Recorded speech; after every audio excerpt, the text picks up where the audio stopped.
Hayırlı erте, Россия 1 телеканалында Татарстан яңалыклары студияда Гүлназ Ибрахимова безнең бүгенге чыгарылышта.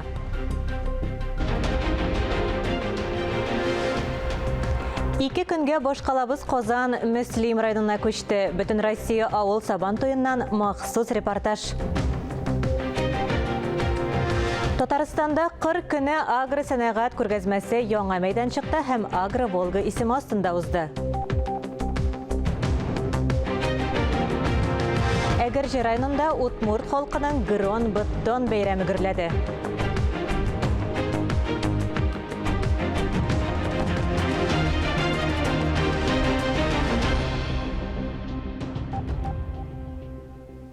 Ике көнгә башкалабыз Казан Мөслим районына күчте. Ямле ык буенда урнашкан Мөслим районында 2 июльдә бәйрәм концерты, 3 июль көнне бөтен Россия авыл сабан туе узды. Бәйрәмнән хәбәрчебез Олия Галиуллина репортажы.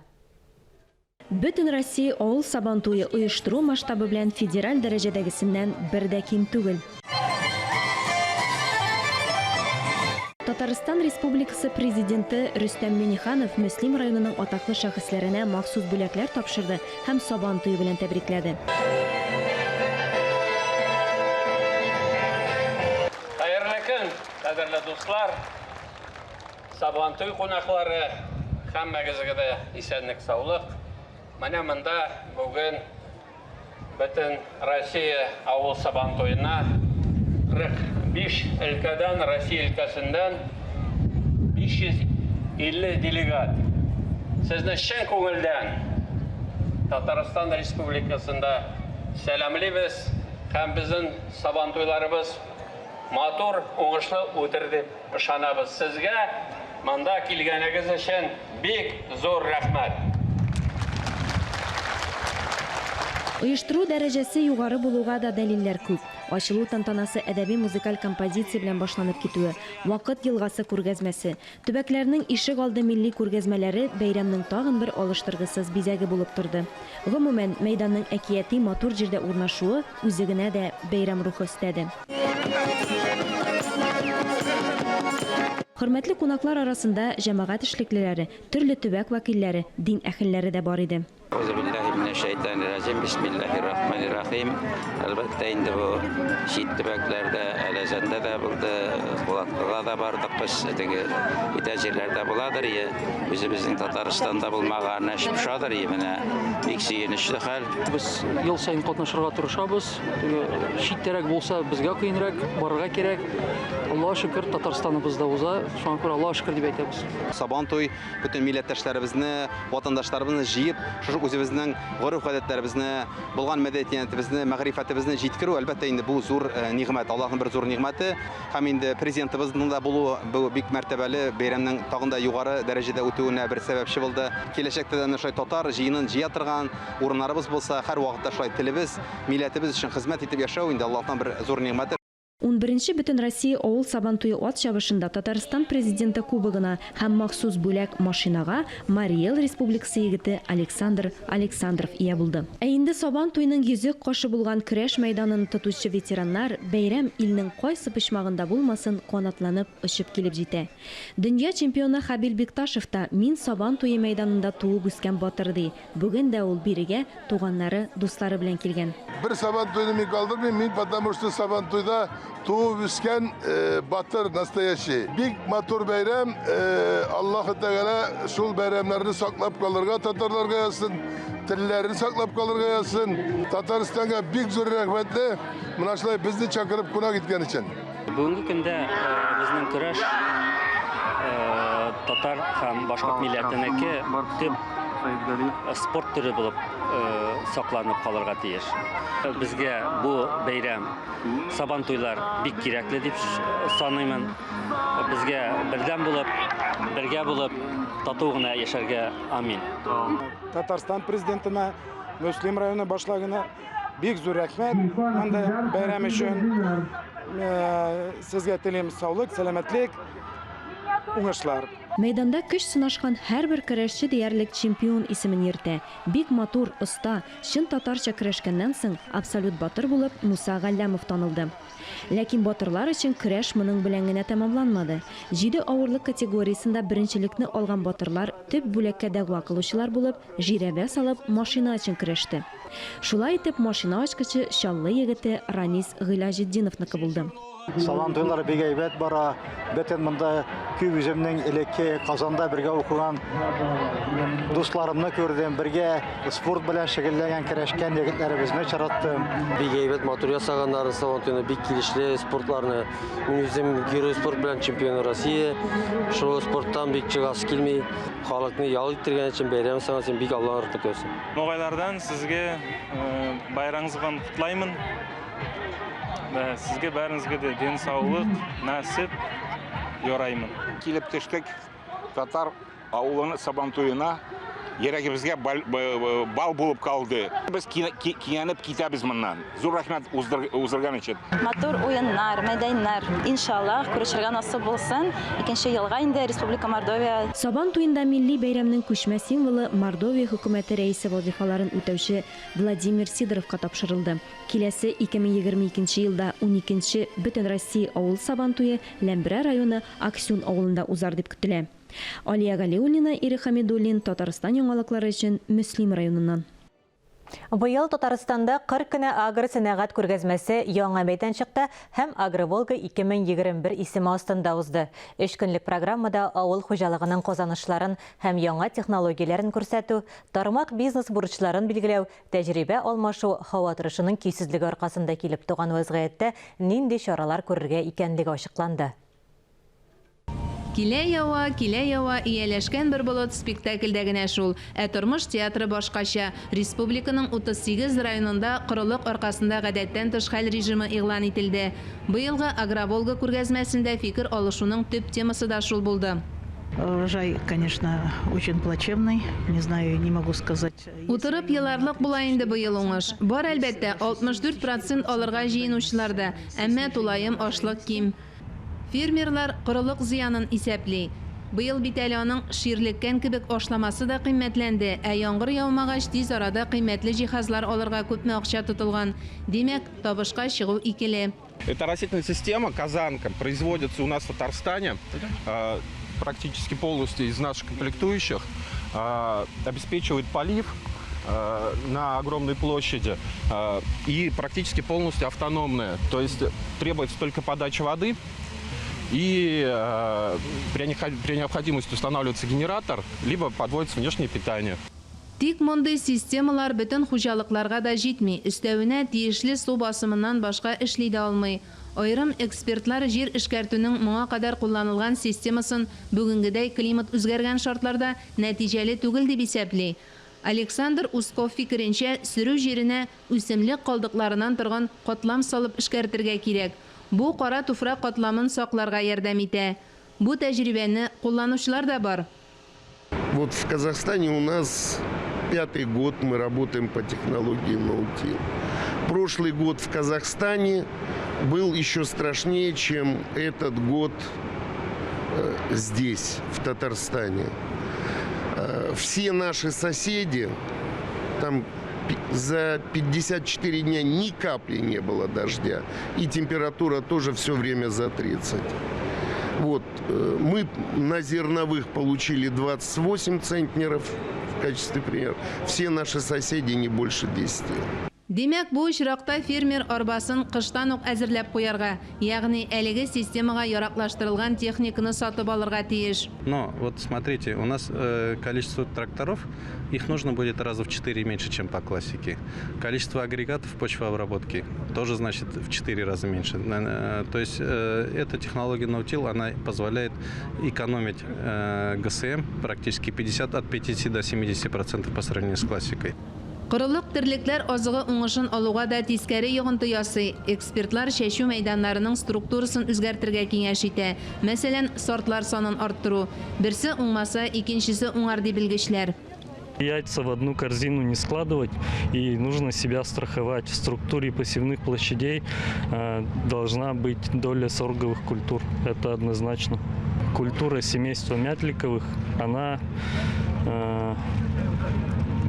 растения изначально сорговые, родина сорговых культур – это Индия, Индонезия.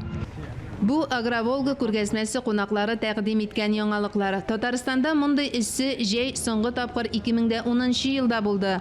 Алда шундый ук аномаль июль. Кырдагы түгел, амбардагысы икмәк ди халык. Ул көзен билгеле була. Агрария тармагы корылыктан котылуның заманча юлларын эзләүгә мөгаен шул вакыт ныклап керешер. Мөршидә Җихан, Булат Шакиев, Дамир Мөхәммәтханов, Татарстан яңалыклары. Татарстанда 441 яшь гаилә социаль ипотека торак программасы буенча фатир алган.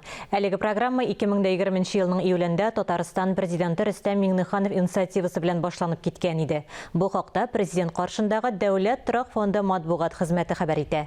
Казанда 174, Түбән Камада 144, Әлмәттә 46 яшь гаилә фатирлы булган. Яңа программаны тормышка ашыру торак һәм шәһәр мөхите ил күләм проектыннан тыш демография ил күләм проектында гамәлгә куярга этәргеч бирә. Исегезгә төшерәбез, ил күләм проектлар Россия президенты тәкъдиме белән 2019 елдан башлап гамәлгә ашырыла. Дәүләт җитәкчесе аларның максатларын 2020 елның 21 июлендә кабул ителгән указында билгеләде. Шәһри Казан газетасының җомга саны яңа форматта чыга башлый. Язмыш газетасын тәкъдим итү чарасыннан хәбәрчебез Мөршидә Җихан репортажы. Яңа буын татарларын татарча ничек укытырга, күбесенең рухи ихтияҗлары милли мөхиттан аерылган. Татар матбугаты әнә шул сорауларга җавап итеп заман таләпләренә яраклашырга тырыша. Шәһри Казанның җомга саны шуннан да яңа форматта чыга башлаячак.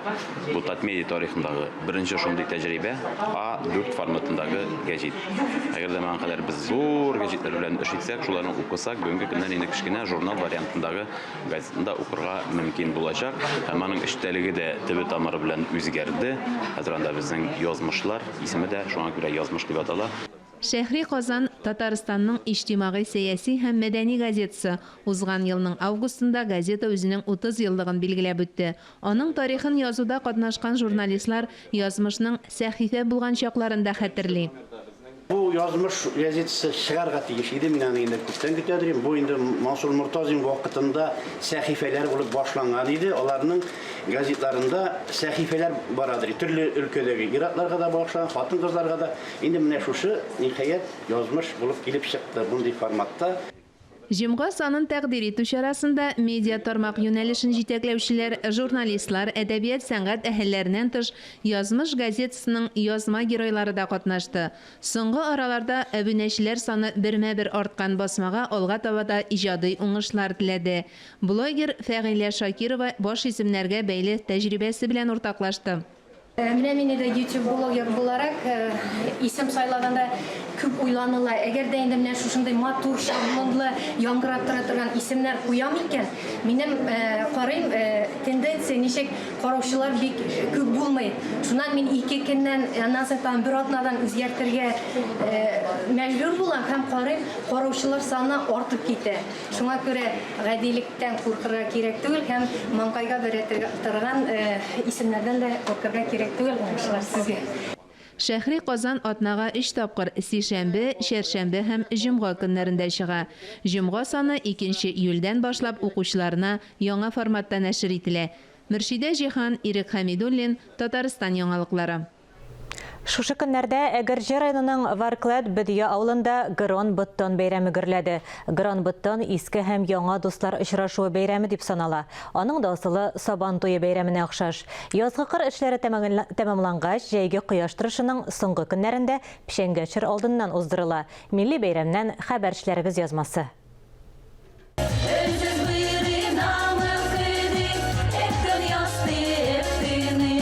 Удмурт халкының мәҗүсилек чорыннан калган традицияләрен һәм гореф-гадәтләрен чагылдырган әлеге бәйрәмдә Татарстан районнарыннан да, башка республикалардан да кунаклар күп булды. Бәйрәмдә уйный торган йорт, кем көчлерәк кебек уен мәйданчыклары да, милли аш-су, китап, декоратив кулланма эшләнмәләр ясау кебек остаханәләр дә оештырылды. Монданеш кишко, Мон удмуртшуса. Шулай ук төп бәйге кызлар арасында Шиберина, ир-егетләр арасында Батыр бәйгеләр үтте. Шиберина, ягъни иң шибәр кыз итеп, Балтач районыннан Алина Калинина сайланды. Ә Батыр Роман Матбеев Әгерҗи районында яши. Бәйрәмне уздыру өчен бик матур урын Миклай Ошмес чишмәсе яны сайланган. Ә чишмә су тормыш чыганагы.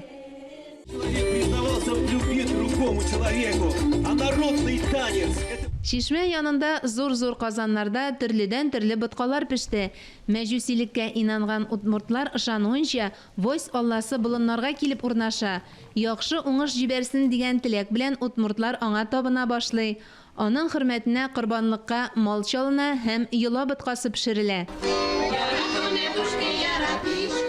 Шунысын да искәртеп үтик, Татарстанда Гранбеттон 1998 елдан башлап республика күләмендә үткәрелә. Мөршидә Җиһан, Тахир Хәсәнов, Татарстан яңалыклары.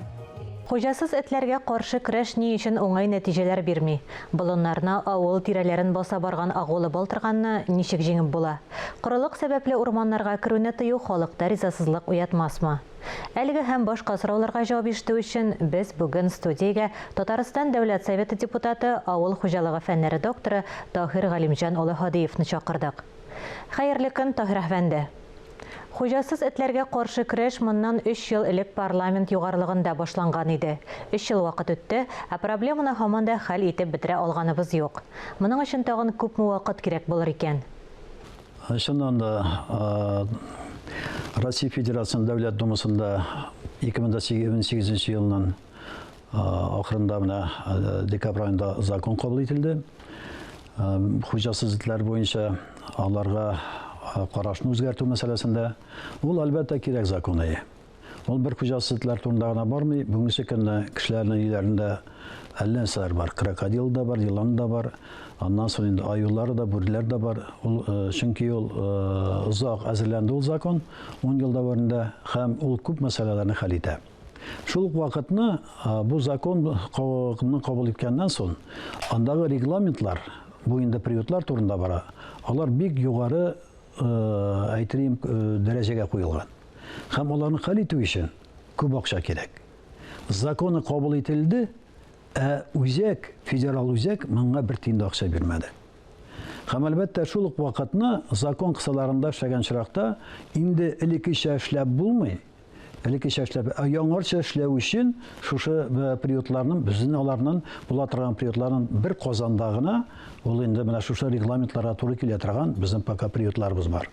Шуның өчен менә бу авырлык тудырды районнарда да, авылларда да этләрнең саны артты.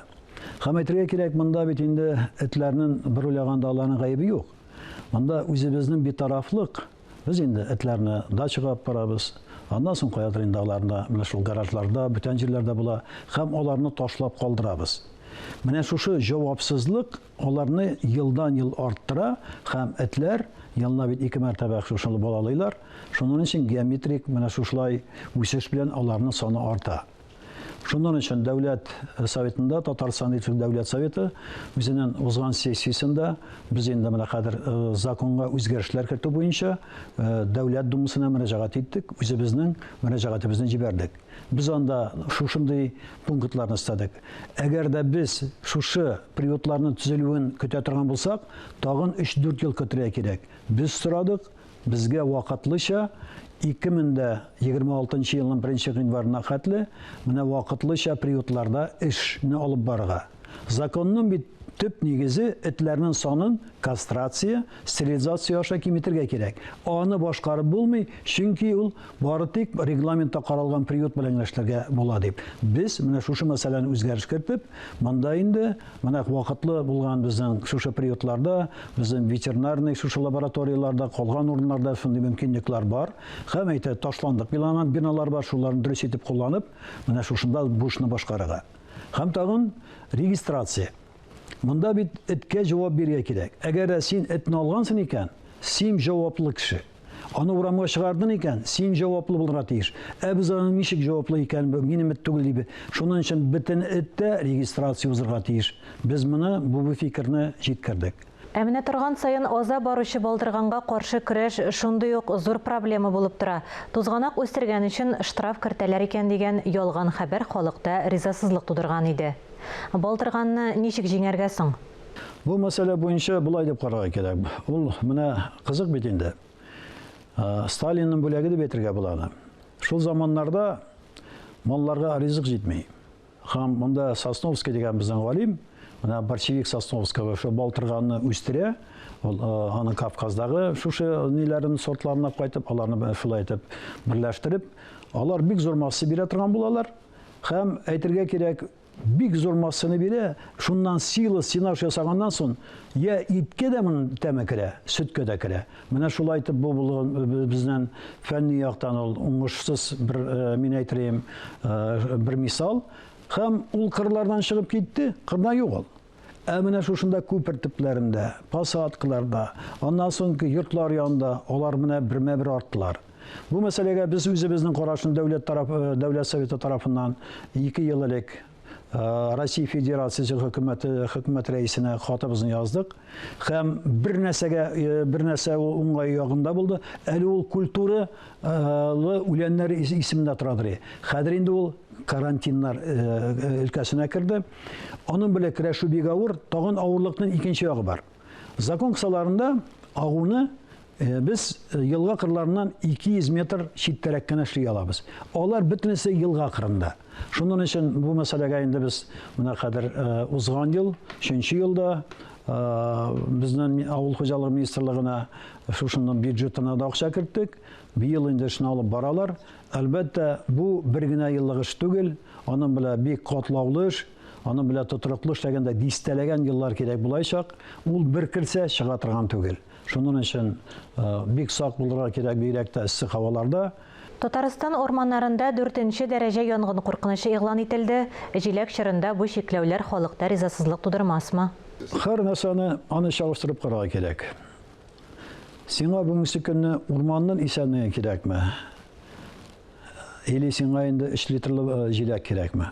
Әгәр дә урман исән булса, әле дистәләгән юл безгә хезмәт итәчәк. Безнең урманнар булай да күп түгел. Алар барлыгы 17-18% кына bizden territoriyalardan. Şunun için yangından әлі бур кірсе, олай бірін тауып бола. Yangından соң біріне тауып болмай. Şunun için hükümet tarafından bu big dürüst koyulgan sırau, bizge big saq bulurğa kerek. Yangınlardan ormanlarımız көп түгел. Мұңарсы Allah'a şeker әлі ormanlar yanуға еріп қоймадық. Миңа қалса халықта дұрыс етіп анлар деп ойлаймын. Жиләк жия тұрған орындар бар. Әлі менә яңғырлар кеткеннен соң, ол бетінде мәңгілеккә қойылмаған ол киртә алыныр. Әлбәттә, менә яңғырлардан соң жиләге дә яхшырак булып үсәр. Инде белүебезчә, бүген республиканың күпчелек районнарында корылык хөкем сөрә. Мондый һава шартлары берничә елга бер кабатланучы закончалыкмы, әллә һава җылыну сәбәпле безгә мондый шартларда яшәргә өйрәнергә туры килерме? Мин булай дип саныйм. Беренчедән, менә кояш әйләнеше циклы дип әйтелә, ул 11 елдан бара. Bizden en köşeli kırılıklar bu 21. asırda 2010 yılına buldu. Buna 2010'a eğer de indi 11'ini kuşsan, ol bir yılını belgileyindi. Eğer de indi biz algarak, artkarak birlip karasak, 1921 yılda ol zor açlık bulgan. Elbette ol açlık bek zor, ol vaxtında bek köp halı kırılgan. Şunun için bizge табигатьнең менә бу сынауларын аны ничектер гадәттән тыш хәл итеп дип кабул итәргә кирәкми. Ә менә шушы һава шартларына яраклашырга кирәк. Аның төп сәбәбе, миңа калса тәргеше, ява торган менә кар һәм яңгырларның көзен, язын, кышын булганнарны шул дымның 90%-ын безнең сөрелек җирләрендә саклап калабыз икән, әлбәттә ул безнең өчен зур ышаныч була. Әңгәмәгез өчен зур рәхмәт. Бүгенге студиябыз кунагы Татарстан Дәүләт Советы депутаты, авыл хуҗалыгы фәннәре докторы Таһир Галимҗан улы Һадиев булды. Әлеге сәгатькә шундый яңалыклар иде. Мин Гөлназ Ибраһимова бүгенгә сезнең белән саубуллашам. Хөрмәтле телевизор караучылар, коронавирустан прививка ясатырга онытмагыз. Үзегезне һәм якыннарыгызны саклагыз. Исән, имин булыгыз.